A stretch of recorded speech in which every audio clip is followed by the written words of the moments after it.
A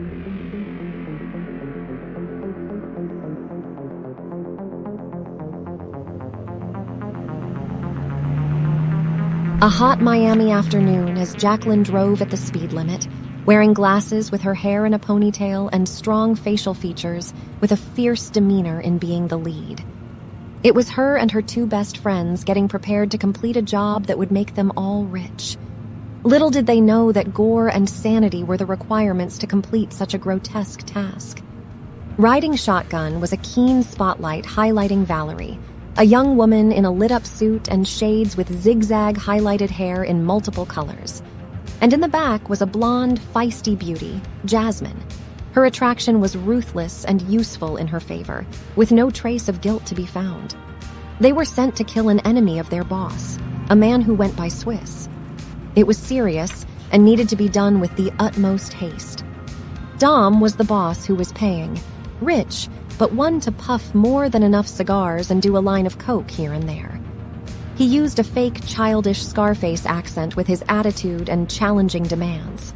Jacques made a turn down the road and looked back at Jasmine in the rearview mirror.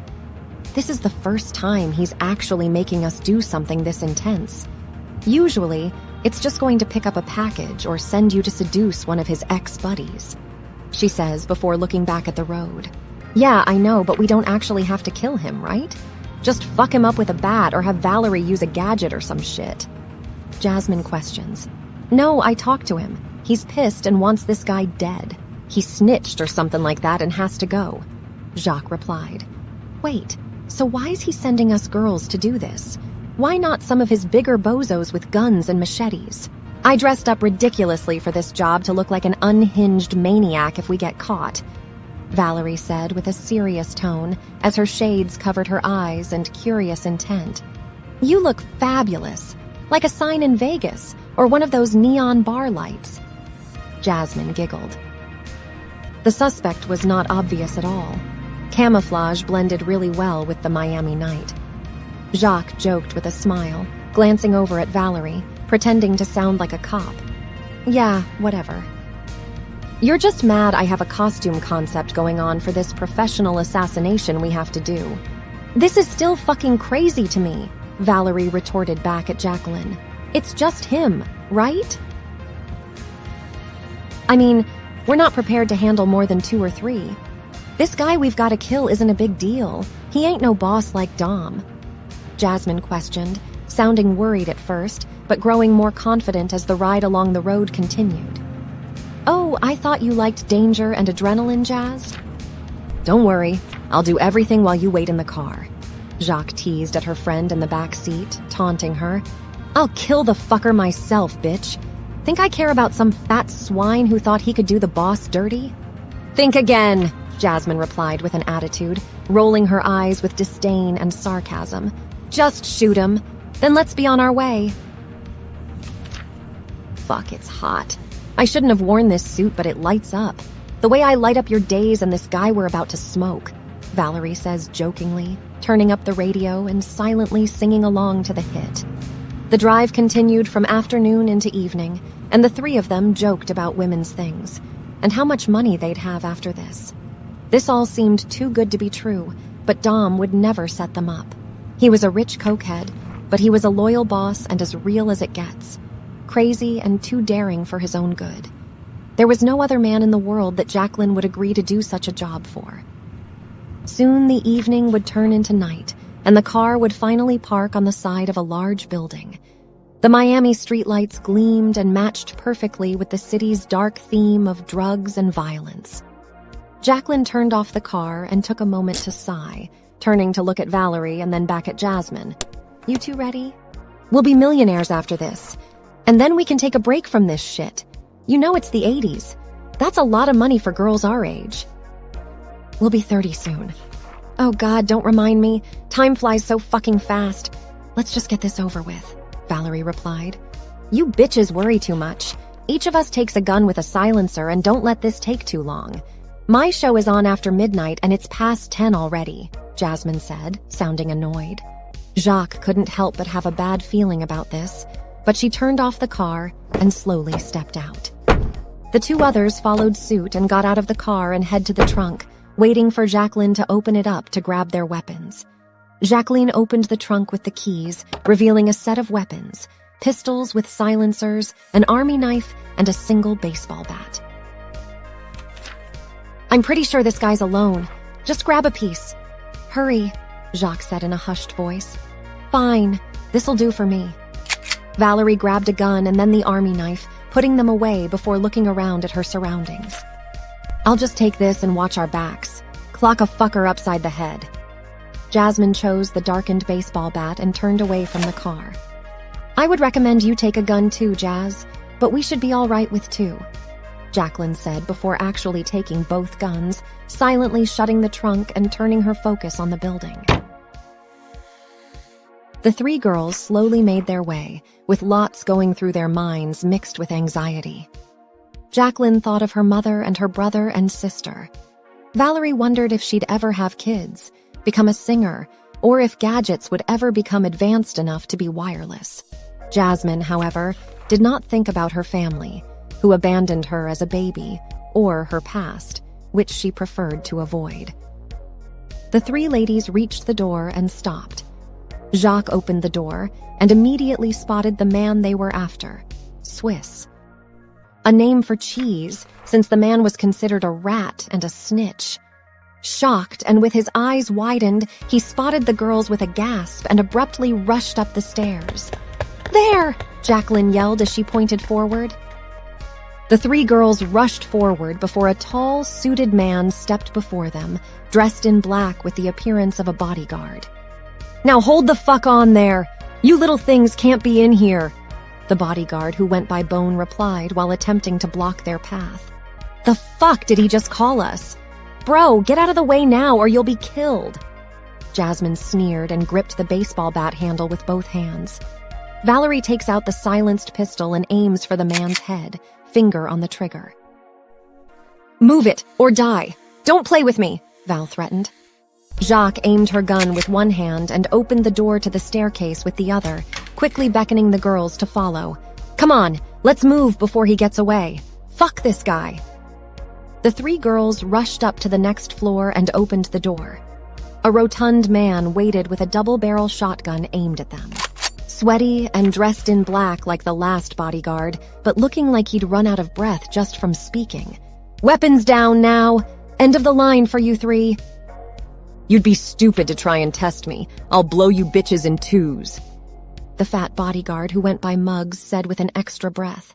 Jacqueline was hesitant, but also scared, reluctantly throwing down her gun so Valerie and Jasmine can do the same. Jasmine threw down her bat as she insulted the man under her breath, and Valerie smirked like she had a plan, placing her gun on the floor. "You three look nice and tasty, probably even better with our special sauce," Muggs said jokingly with a serious glance in his eyes, still holding the shotgun aimed at their torsos. "This ain't worth protecting this guy, fat boy. You're just gonna cause more trouble, and we're in a hurry," Jasmine said, sounding worried. Jacqueline was in her mind, thinking of what to possibly do, when in came the bodyguard from downstairs. Jacques thought they should have killed him. Valerie turned to face the incoming Bone, who silently approached them without saying anything. It was 2 versus 3 now. "We already put down our weapons. Now you do the same, and we leave where we came." Jacques spoke it like she meant it, even though she was secretly still armed. His shotgun was too risky to fuck around with. "Oh no, you girls look fucking good and are extra stupid tonight."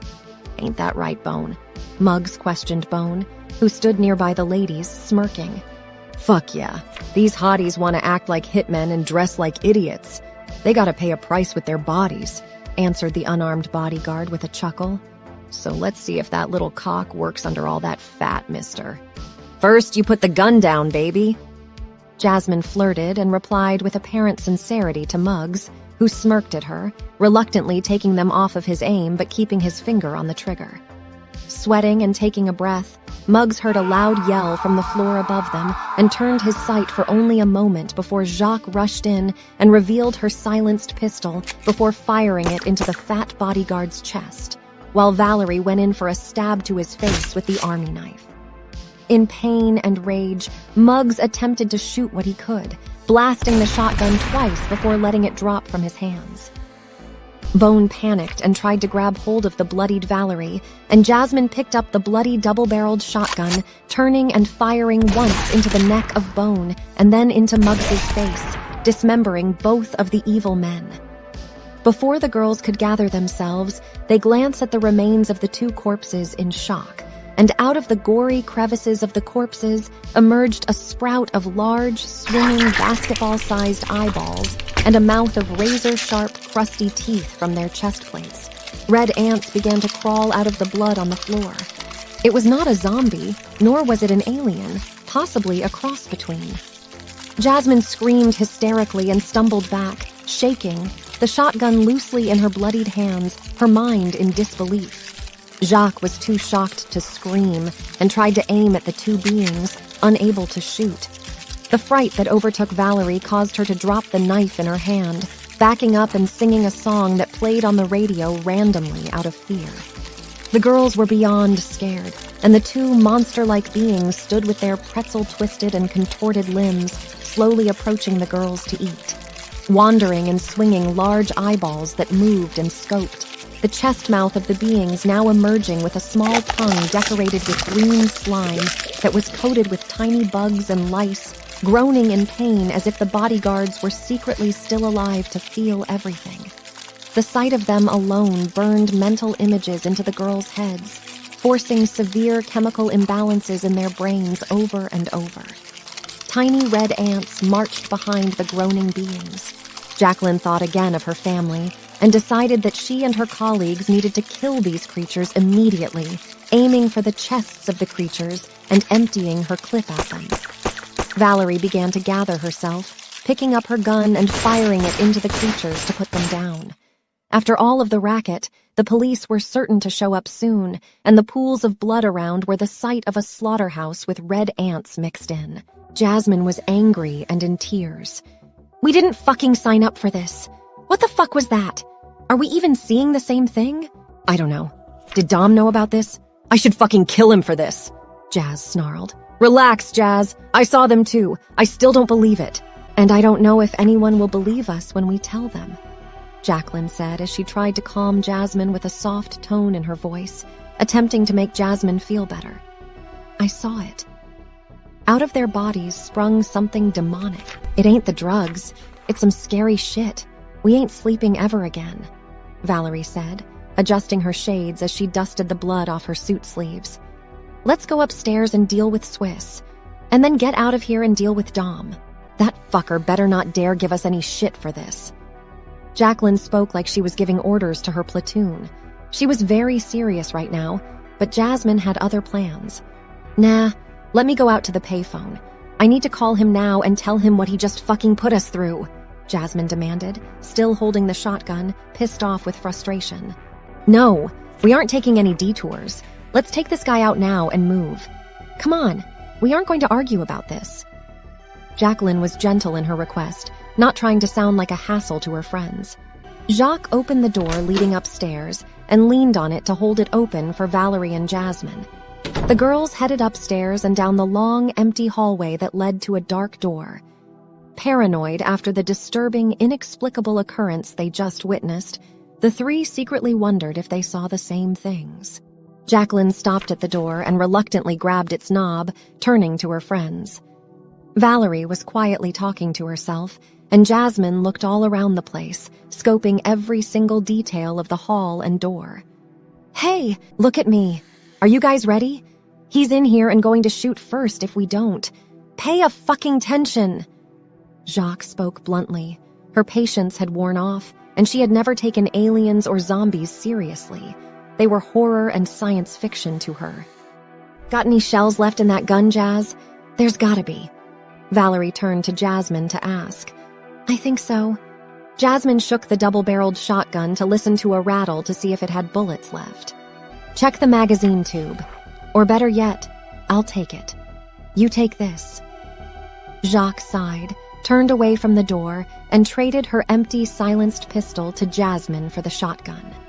"We're ready. Open up. Let's do this," Valerie said, holding the handle of her silenced pistol tight in her sweaty palm, the images of the mutated men still fresh in her memory like they happened seconds ago. "If anything happens, I love you guys," Jasmine said with a nervous look in her pretty eyes, unaware her gun was out of ammo.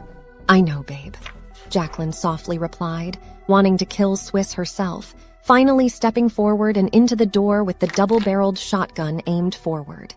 "Oh, there you are. I'm surprised you took out those two downstairs. I had a dozen more on the way, but they seem to have betrayed me for Dom," Swiss replied, sitting behind a desk that was decorated with cocaine flakes and half bottles of liquor.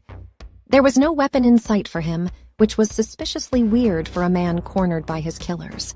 Maybe because he didn't need it, and it could become something far more psychologically damaging to them.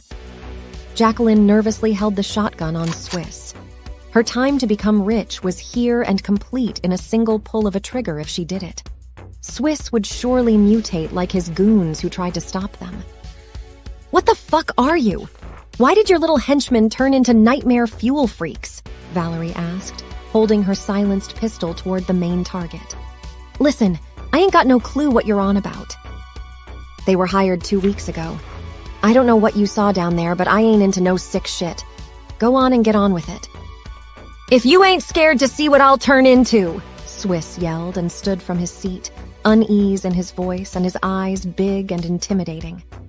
Jacqueline wasn't as gruesome. She aimed for his belly and fired the shotgun into his stomach, blowing Swiss back into a wall, nearly in two. His torso began to violently expand and form a large smile as long, jagged, rotten teeth emerged across the dismantled torso. His limbs twisted around until they made loud snaps, pretzel legs holding up a grotesquely mutating upper half. It began to puke out a single eyeball the size of a globe until it splatted on the floor. After twitching for a bit, the pupils stared at the girls. The girls jumped back in terror, again unable to pull their triggers. Swiss spoke from the head still attached to the hanging torso. "I have eaten alive every girl I've ever met. And now I'm going to munch on you three bitches, too." Valerie dropped her silenced pistol and ran for the door, and Jasmine tried to fire her unloaded gun, too terrified to realize she wasn't shooting anything. And Jacqueline thought the eyeball was trying to communicate to her through her mind, or that it could be her possibly going insane while looking at the inexplicable scene she was dealing with. She backed up and attempted to fire the shotgun, only to find it empty. Jasmine grabbed the glass liquor bottle off the desk and took a chug. Unsure if what she was looking at was real, she broke the bottle in half over the desk and stabbed it into the pupil of the eyeball, forcing Swiss to yell out from his still attached face in agony. Valerie, who still had ammo left in her pistol, finally scooped it up after gathering enough courage, firing the silenced gun into Swiss's torso until her clip emptied. The grotesque being stumbled and crashed to the ground, and red ants began to crawl out of its damaged remains. The mission was complete, and they needed to escape. It would be a miracle if the police weren't already waiting by the car, but suspiciously, they weren't. The girls still had to move fast. "It's done, let's just fucking go," Jasmine said, turning to leave for the door. Valerie stared at the corpse from the floor for a few seconds before following Jasmine. Jacques sighed and felt the other two ended up taking out Swiss before her. Even still, the job was done, and Dom would have to explain or be dealt with. She left with the other two, and they headed for the entrance, bloody, traumatized, and obsessively looking forward to explaining what they just saw. Would anyone believe them? They pondered in silent paranoia, worried and frightened. They made it to the car and got in. It was midnight, and Jacques started the car before speeding off, heading for the gas station 2 miles down the road. "There's a payphone up here, and I'll refill the tank. Call Dom and tell him it's done and explain to him what happened and if he knew about it before he hired us," Jacqueline said out loud. Jasmine, leaning back in her seat, peeling off her bloodied gloves, and seeing her nails were not ruined, made her smile, even if she had possibly gone insane. There was a dark, lingering thought for the girls that maybe they each saw something different and were lying together as friends. On the other hand, what if what happened tonight was real, and Dom either knew or didn't know about it. Keeping her words for only herself to hear, Valerie chuckled and held a quiet conversation in her head. Jacqueline remained quiet and pulled into the gas station to find a spot to refill the car. Jasmine grabbed quarters and left the car, still bloody from the horrible occurrences earlier on, and headed straight to the payphone as she almost flung the quarters in trying to slip them in before dialing. Holding the phone to her ear, Jasmine rolled her eyes while listening to the ringing. It rang for a couple more seconds before Dom finally picked up. "Speak," he demanded with a soft but stern voice. "It's Jazz. It's done, but shit got crazy, you motherfucker," she said angrily. Jacqueline could be seen walking up behind her while Valerie was on the gas pump, watching the other two and silently talking to herself again. "What do you mean? It was a sedentary target. Betty didn't even fight back. Nice job, I have the money." "Put Jacques on the phone," Dom requested, still unaware of what they went through. "You sent us to die against monsters. How fucking dare you, Dom?" Jasmine yelled through the phone. Jacqueline stepped in and requested the phone. Hey, told you they're fucking crazy," Dom responded with a fake Scarface accent, joking around with what Jasmine was saying. Jazz wanted to respond, but instead handed the phone to Jacques, who pumped more quarters into the payphone. "Dom, these fuckers mutated into some really gross shit I can't explain, and they were not regular mob guys. And Swiss said you hired his other bodyguards. Otherwise, we would have dealt with even fucking more." Jacques tried not to yell, her frustration very clear in her words. "Sounds like you three enjoyed yourself with drugs. You sound like a lunatic right now. Plus those late-night scary shows you three like to watch." Dom responded with an attitude of his own, thinking she sounded nuts. "No, they weren't humans. You know what the fuck I mean. We could have been eaten or much worse. Don't make me take you down next, Dom." Jacqueline held the phone to her ear, glancing downward through her glasses, meaning every word. Jasmine folded her arms and watched, listening. "Yes, I hired some of his goons. Of course. But as far as mutating, it sounds like a nightmare you had from watching all that scary shit. Nobody in Florida is that special, trust me." Dom spoke in a manner trying to calm Jacques down, but still dismissive enough to keep her angry. "No, I'm not crazy. It's not like we brought a camera to take proof. It was a job. And whatever it's done, we are on our way. I want our money ready. See you soon." She hung up. Valerie had stayed in her sitting shotgun position since filling the gas tank. Jacqueline and Jasmine approached the car to get in, not saying anything. I think I'm fucked up. I've been arguing with myself and seeing shit since what happened back at that building. Like my mind can't stop thinking about it," Valerie admitted, sounding worried as Jacqueline got in and started the car, and Jasmine got in the back, somehow understanding of how Valerie was feeling. "I've been paranoid and seeing shit too. I can still hear how they sound and smell how they smell." "I know it's all just in my mind," Jasmine said. "Hey, stop talking like that. We're going to be fine. We got out of there and did what we had to." "I'm seeing shit out the corners of my eyes and hearing whispers." Jacques sighed and felt what her friends felt, but they still had to get paid. "What we need is a good night's rest, and that's gotta wait until we get paid. So let's go," she said as she pulled off and drove straight into the Miami night. The destination was the small building beside the movie rental spot. That was where Dom could be found on certain nights of the week. After minutes of silence and no radio, Jasmine brought up a good question inspired by her paranoia.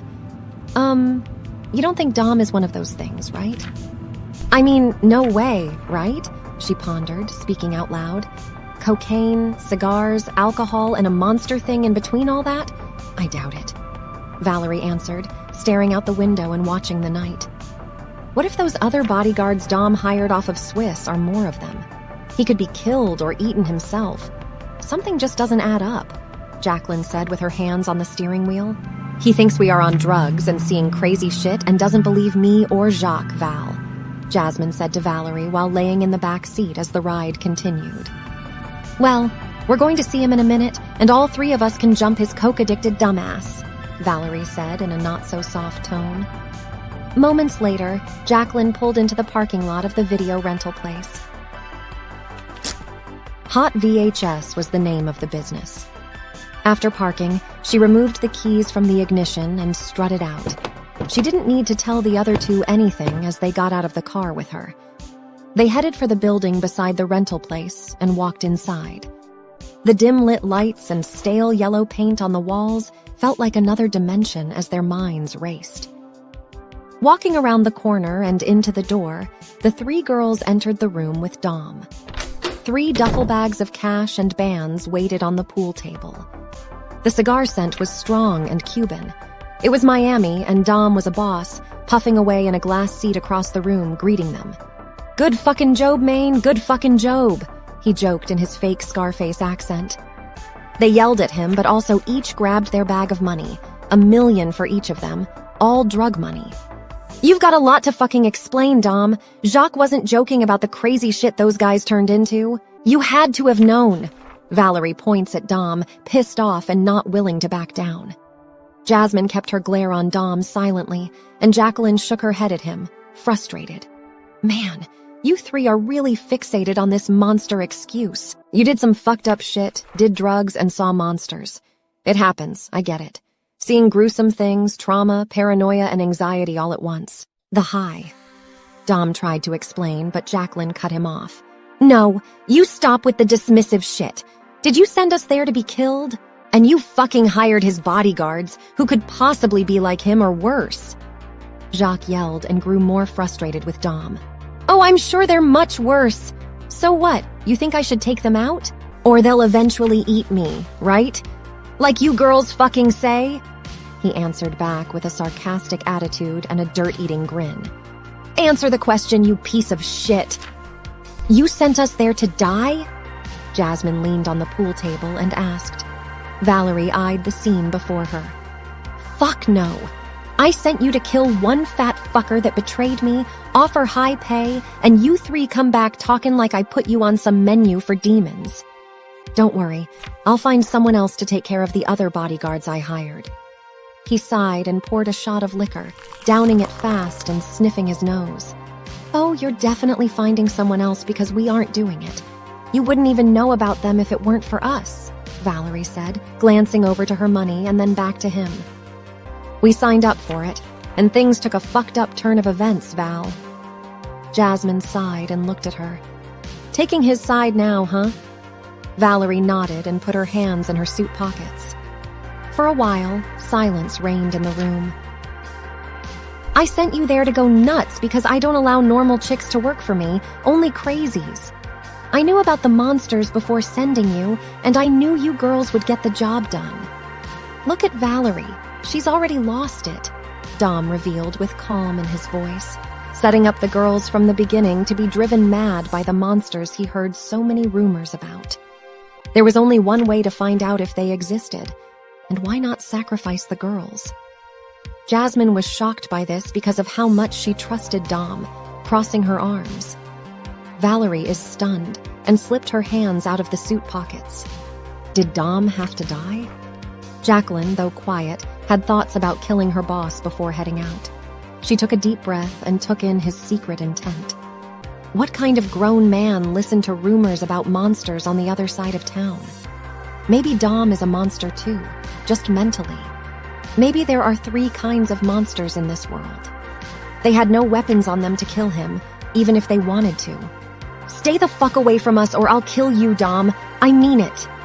I'm even more fucked up than I was before. Stay away from us," Jacqueline demanded, took her duffel bag of cash, and gave him a final glance. The other 2 took their bags of money and did the same.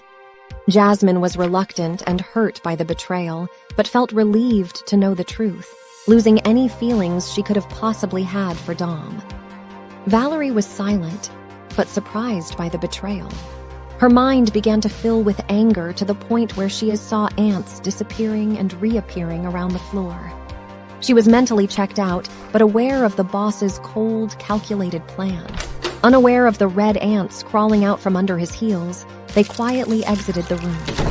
The 3 women were monsters now. But the good kind, attempting to return to a normal existence in a jaded worldview. Dom, the monster, like the others he had killed, smiled, poured a shot of liquor, and downed it. The end.